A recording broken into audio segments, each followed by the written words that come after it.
여러분 반갑습니다. 벌써 세 번째 만나는 시간이네요. 영상을 보면서 함께 기도하고 있으시죠? 함께 영상으로 예배 드리는 시간만큼 이 시간만큼은 다른 것들을 다 내려놓고 오직 하나님께만 귀 기울이는 시간 되었으면 좋겠습니다. 이 시간 함께 짧게 기도하고 시작했으면 좋겠습니다. 하나님 참 감사드립니다. 이렇게 어려운 환경 속에서도 하나님을 찬양하고 하나님을 예배할 수 있도록 도와주셔서 너무나 감사드립니다. 하나님, 영상으로 드려지는 이 예배 가운데에 우리가 오직 하나님께만 영광 올려드릴 수 있도록 하나님 인도하여 주시고, 오직 하나님 한 분만 바라볼 수 있는 시간 될 수 있도록 인도하여 주옵소서.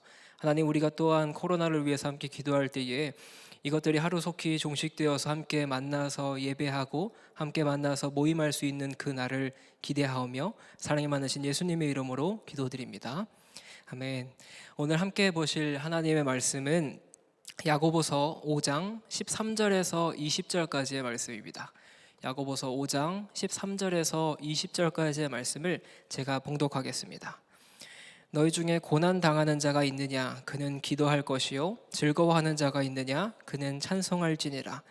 너희 중에 병든 자가 있느냐? 그는 교회의 장로들을 청할 것이요 그들은 주의 이름으로 기름을 바르며 그를 위하여 기도할지니라. 믿음의 기도는 병든 자를 구원하리니 주께서 그를 일으키시리라. 혹시 죄를 범하였을지라도 사하심을 받으리라. 그러므로 너희 죄를 서로 고백하며 병이 낫기를 위하여 서로 기도하라. 의인의 간구는 역사하는 힘이 크미니라. 엘리야는 우리와 성정이 같은 사람이로되 그가 비가 오지 않기를 간절히 기도한즉 3년 6개월 동안 땅에 비가 오지 아니하고 다시 기도하니 하늘이 비를 주고 땅이 열매를 맺었느니라.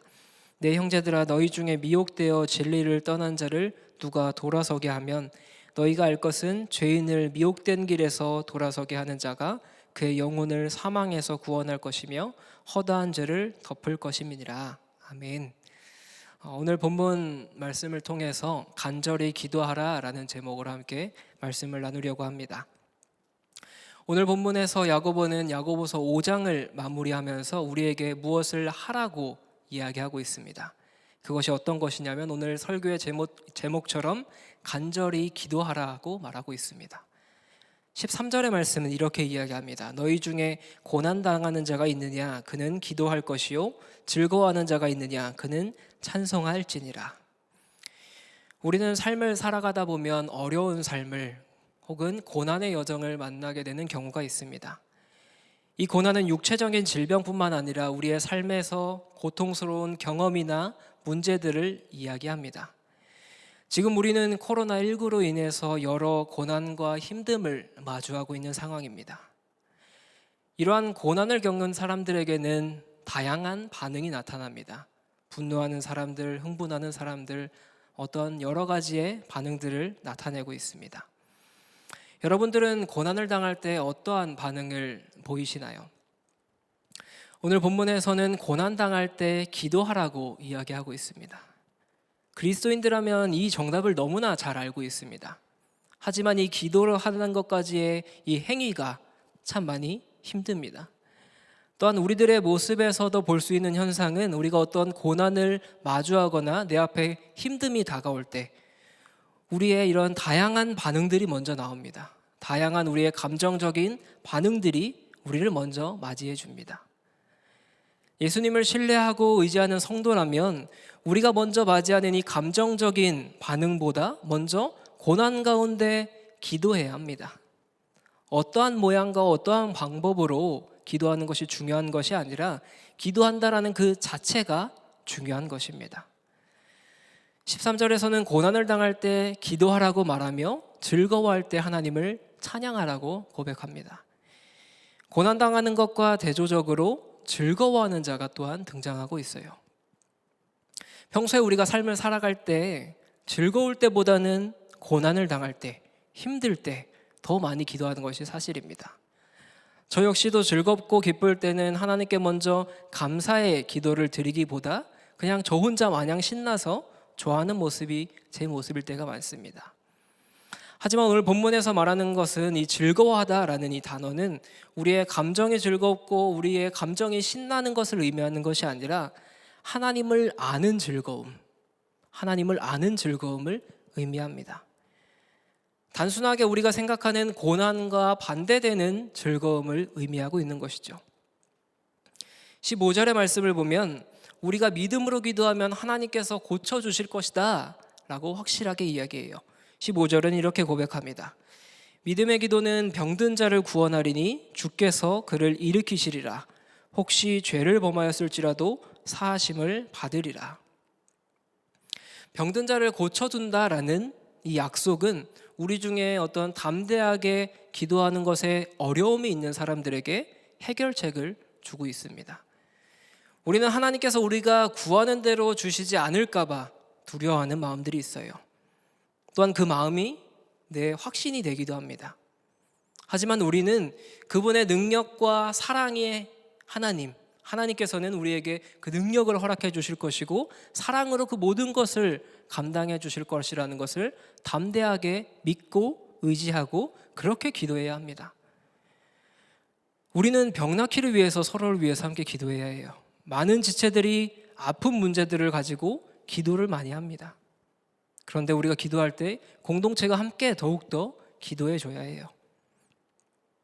하지만 어떤 성도들은 아픈 문제를 위해서 너무나 오랜 시간 동안 기도하다 보니까 지쳐 있는 사람들도 참 많이 있습니다. 당연한 일입니다. 하지만 하나님께서 우리의 아픈 것을 고쳐달라고 하는 우리의 이 꾸준하고 간절한 기도가 우리가 하나님께 드려야 할 기도입니다. 하지만 우리는 여기서 어려운 것들이 우리에게 등장합니다. 이런 믿음의 기도가 치료해 주실 것을 어떻게 확신할 수 있을까? 만약 고쳐주시지 않는다면 그 이유가 우리의 믿음이 부족해서인가? 라는 질문이 있기 마련이에요. 우리가 잘 알고 있는 사도 바울은 믿음의 대가입니다. 신약 성경의 절반을 작성한 저자가 바로 사도 바울이기도 해요. 하나님께서 사람의 믿음만 보시고 병을 고치셨다면 사도 바울과 그 동료들의 모든 질병도 고쳐주셨을 것입니다. 사도 바울은 고린도후서 12장 7절에서 9절까지는 이렇게 기록하고 있어요. 여러 계시를 받은 것이 지극히 크므로 너무 자만하지 않게 하시려고 내 육체의 가시 곧 사탄의 사자를 주셨으니 이는 나를 쳐서 너무 자만하지 않게 하려 하심이라. 이것이 내게서 떠나가게 하기 위하여 내가 3번 주께 간구하였더니 나에게 이르시기를 내 은혜가 내게 족하도다. 이는 내 능력이 약한 데서 온전하여짐이라. 그러므로 도리어 크게 기뻐함으로 나의 여러 약한 것들에 대하여 자랑하리니 이는 그리스도의 능력이 내게 머물게 하려 함이라. 사도 바울은 육체적인 가시, 병든 육체 때문에 하나님께 간구하였지만 치료를 받지 못했습니다. 우리는 병 고침을 받지 못한 것을 우리의 믿음의 부족으로 이야기해서는 안 됩니다. 병 고침을 받지는 못했지만 그 아픔을 위해서 간절히 기도할 때 그것들을 감당할 수 있는 힘과 능력을 하나님께서 허락해 주셨습니다. 하나님은 우리가 드리는 이 믿음의 기도에 응답하시고 우리의 선을 위하여 상황을 바꿔주시는 분이 우리의 하나님이십니다. 하나님은 내가 믿나니 나의 믿음 없는 것을 도와주시옵소서라고 고백하는 우리의 간구를 들어주십니다. 야고보가 이야기하는 것은 하나님께서 병을 고쳐주신다는 확실한 마음에서 우러나오는 간절한 기도를 하라고 이야기하고 있습니다. 야고보는 15절에서 계속해서 혹시 죄를 범하였을지라도 그는 사함을 받을 수 있다고 말하고 있어요. 야고보는 혹시라는 말을 이야기하면서 이 조건문을 이야기합니다. 우리는 종종 죄를 지었기 때문에 고난을 받는다고 생각하는 경우가 종종 있어요. 성경에는 죄 때문에 병에 걸린 사람들이 등장하기도 합니다. 하지만 이들이 다 죄 때문에 병에 걸린 것은 아닙니다. 혹시 죄를 범하였다 할지라도 이미 예수님께서 십자가에 달려 돌아가심으로 우리의 죄는 사함받았습니다. 그렇게 전에 지었던 이 죄 때문에 주저하거나 위축될 필요가 없다라는 것이죠. 하나님의 용서하심을 믿고 담대하게 기도하며 나아가는 저와 여러분 되시길 주님의 이름으로 축원합니다. 또한 야고보는 16절에서 이렇게 이야기합니다. 너희 죄를 서로 고백하며 병이 낫기를 위하여 서로 기도하라. 의인의 간구는 역사하는 힘이 큼이니라. 이 구절을 보면 우리가 죄를 서로 고백하라고 이런 오해하기가 쉽습니다. 서로 온갖 죄를 남김없이 고백하는 모임을 가지라는 말이 아니에요. 우리가 병낫기를 위해서 기도하기에 앞서 먼저 우리의 죄를 하나님께 고백하라는 것입니다. 죄는 우리와 하나님 사이를 분리시키며 하나님과 우리를 또한 멀어지게 하며 우리의 기도를 가로막기 때문이에요. 마음을 합하기 위해서는 먼저 우리 안에 있는 죄들을 다 치워버려야 합니다. 의인의 간구는 죄가 없는 사람의 기도, 죄를 짓지 않는 사람의 기도가 아닙니다. 의인의 간구는 죄를 고백하는 사람의 기도가 의인의 간구예요. 정말 자기의 죄를 하나님 앞에 진실하게 고백하고 회개할 수 있는 사람이 하는 기도가 의인의 기도입니다. 의인은 자기의 죄를 고백할 수 있는 사람이에요. 내가 어떤 죄가 있는지를 깨닫게 하고 그 깨달은 것을 고백하는 것, 이것이 너무나 중요합니다. 요한일서 1장 9절은 이렇게 이야기해요. 만일 우리가 우리의 죄를 자백하면 그는 밉보시고 의로우사 우리 죄를 사하시며 우리를 모든 불의에서 깨끗하게 하실 것이요. 이것이 우리가 깨끗하게 되는 영적인 원리입니다. 성경이 말하는 깨끗한 자는 죄를 짓지 않는 사람이 아니고 죄를 깨닫고 고백하는 사람, 그 사람이 성경이 말하는 깨끗한 자입니다. 야고보는 내 죄를 알고 고백하고 회개한다면 이 기도가 더욱더 효과적일 것이라고 이야기하면서 의인의 간구는 역사하는 힘이 크다고 말합니다. 죄를 깨닫고 죄를 고백하고 성령의 도우심을 구하는 기도, 이것이 의인의 기도입니다. 의인의 간구는 역사하는 힘이 크다고 이야기하면서 야고보는 구약 성경에서 예를 들어옵니다. 구약에서 예를 드는 인물이 바로 엘리야입니다. 엘리야는 의인의 기도가 얼마나 효과적인지를 알 수 있는 부분입니다. 야고보가 엘리야를 선지자라고 부르며 하나님과 어떤 특별한 관계가 있다고 이야기하지 않습니다. 오히려 우리와 성정이 같은 사람이라고 기록하고 있어요. 성정이 같다라는 것은 감정과 정서가 같다는 뜻이에요. 우리와 똑같은 사람이라는 의미입니다. 엘리야 또한 분명히 완전한 사람은 아니었습니다. 자신의 두려움에 사로잡혀서 삶의 절망에서 도망칠 때도 있었던 사람이 바로 엘리야입니다. 삶이 너무 힘들어서 하나님께 자신을 빨리 데려가 달라고 이야기했던 사람이 엘리야이고 우리와 성정이 같은 사람이에요. 하지만 가뭄과 비에 대한 엘리야의 이런 끝없는 간절한 기도를 하나님께서 들어주셨습니다. 엘리야가 보인 행동이 어떤 행동입니까? 바로 간절하게 기도하는 모습입니다. 이 부분에 해당하는 원어를 해석해 보면 그가 기도 안에서 기도했다, 또한 그가 늘 기도하고 기도했다라고 해석되어집니다. 18절에서 엘리야가 또 기도하니 하늘에서 비가 내립니다. 이것은 엘리야가 바알 선지자들과 대결해서 이기고 그들을 죽인 후에 갈멜산 꼭대기에서 기도한 것을 이야기하는데, 이때 엘리야가 어떻게 기도한지 혹시 아시나요? 엘리야는 무릎을 꿇고 그 무릎에 머리를 넣고 간절히 기도했습니다. 그러나 그 기도가 단번에 응답되진 않았습니다. 2번, 3번 기도했지만 응답이 없었어요.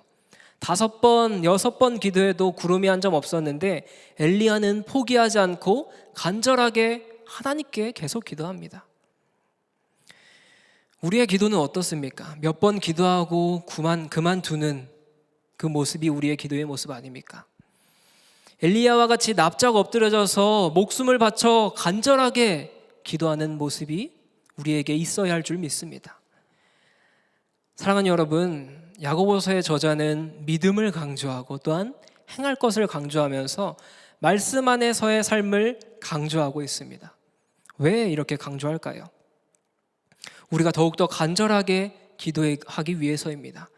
나보다 더 힘든 사람들, 나보다 더 부족한 사람들, 또한 그들을 돌보는 자세가 필요하기 때문에 우리에게 강조하고 있습니다.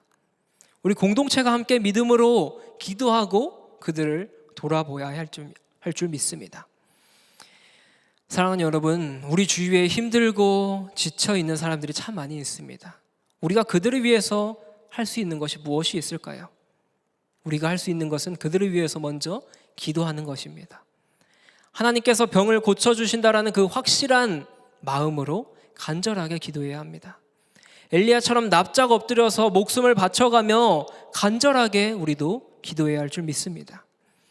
힘들고 지친 자들을 위해서, 방황하는 자들을 위해서 기도하며 나아가는 청년 공동체 되기를 주님의 이름으로 간절히 축원합니다. 이 시간 함께 찬양하고 기도하기 원합니다. 함께 찬양할 때 원하고 바라고 기도합니다. 함께 찬양하도록 하겠습니다.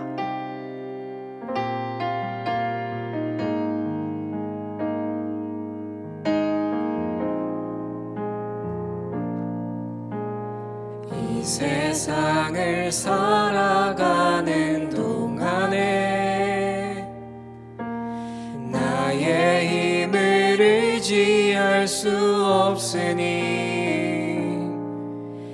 기도하고 낙심하지 말 것은 주께서 참 소망이 되심이라.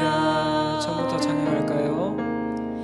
주의 길을 걸어가는 동안에 세상의 것 의지할 수 없으니 감사하고 낙심하지 말 것은 주께서 참 기쁨이 되심이라. 하나님의 꿈이 나의 비전이 되고 예수님의 성품이 나의 인격이 되고 성령님의 권능이 나의 능력이 되길 원하고 바라고 기도합니다. 이 세상을 살아가는 동안에 이 세상을 살아가는 동안에 나의 힘을 의지할 수 없으니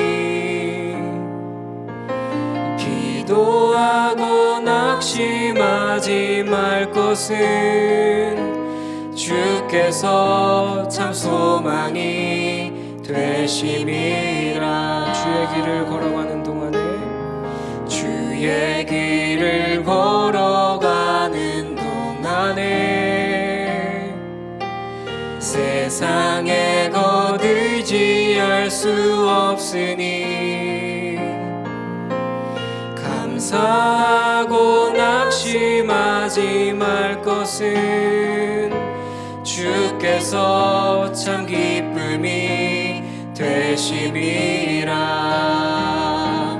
하나님의 꿈이 나의 비전이 되고 예수님의 성품이 나의 인격이 되고 성령님의 권능이 나의 능력이 되길 원하고 바라고 기도합니다. 하나님의 꿈이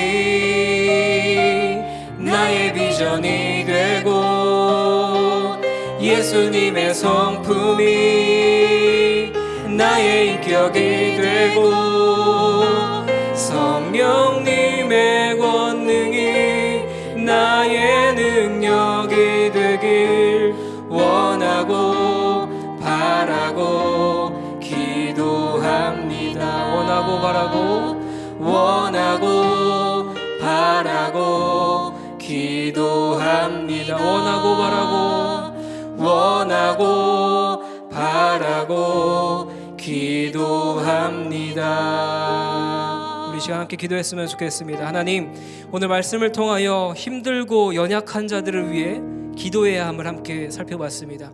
하나님, 먼저 내 안에 있는 죄를 하나님 앞에 고백하기 원합니다. 의인의 기도는 죄가 없는 자의 기도가 아니라, 죄를 짓지 않는 자의 기도가 아니라 나의 죄를 하나님 앞에 진실되게 고백하는 기도가 의인의 기도라고 하였습니다. 하나님, 나의 죄를 하나님 앞에 고백하며 나아갑니다. 나의 죄를 알게 하여 주시옵소서. 내가 무슨 잘못을 하고 살아가고 있는지, 내가 어떤 죄를 짓고 살아가고 있는지 알게 하여 주셔서 그것을 하나님 앞에 고백하며 나아갈 수 있도록 하나님 인도하여 주시옵소서. 하나님, 더 나아가 우리 주변에 코로나로 인하여 힘들고 지치고 무너지고 상한 영혼들이 참 많이 있습니다. 하나님, 찾아가셔서 위로하여 주시고 하루속히 회복되는 역사가 있을 수 있도록 하나님 인도하여 주시옵소서. 우리 함께 기도하도록 하겠습니다. 기도합니다. 사랑하는 하나님,